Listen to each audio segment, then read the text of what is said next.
নমস্কাৰ, কি খবৰ আপোনালোক সকলোৰে? আশা কৰোঁ চবে ভালে আছে। মোৰ বহু নম্বৰত আজি আপোনাৰ ভিডিঅ' বনালোঁ। জিমো যোৱা হোৱা নাই, প্ৰেক্টিছ আপোনাৰ পইচা পাতিৰ অভাৱ, অলপ ফেমিলিৰ প্ৰব্লেম, আৰু তাকে আপোনাৰ আপোনাৰ কাম কৰিব গৈছিলোঁ।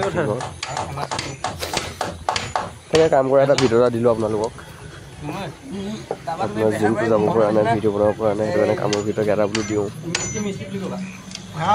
সেই আপোনাৰ কাম কৰিব গৈছিলোঁ। আজি আপোনাৰ কাম কৰিব যাওঁতে গোটেই আঙুলিতে আপোনাৰ আজি হাতুৰি মাৰ খালোঁ। মোৰ আঙুলিটো পূৰা বিষ হৈ আছে। আঙুলিটো বৰ্তমান তেজটো মৰি থকা নিচিনা হৈছে।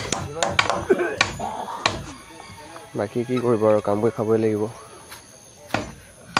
না পইচা পাতি নাই, চাকৰি তাকৰি নাই। চাকৰিৰ কাৰণে বহুত এপ্লাই কৰিলোঁ, যুঁজিলোঁ, চাকৰি ল'ব নোৱাৰিলোঁ। এতিয়া তাকে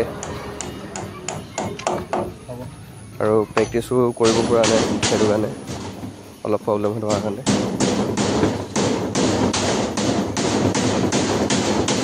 বাকী আপোনালোকে যদি জিমটো যদি আপোনালোকে যদি ভালকৈ কৰি আছে বা কৰিবলৈ যদি আপোনালোকৰ সুবিধা আছে, কেতিয়াও এৰি নিদিব। ফিটনেছটো ভাল ৰাখিব সদায়, সেইটোৱে ক'ম আৰু।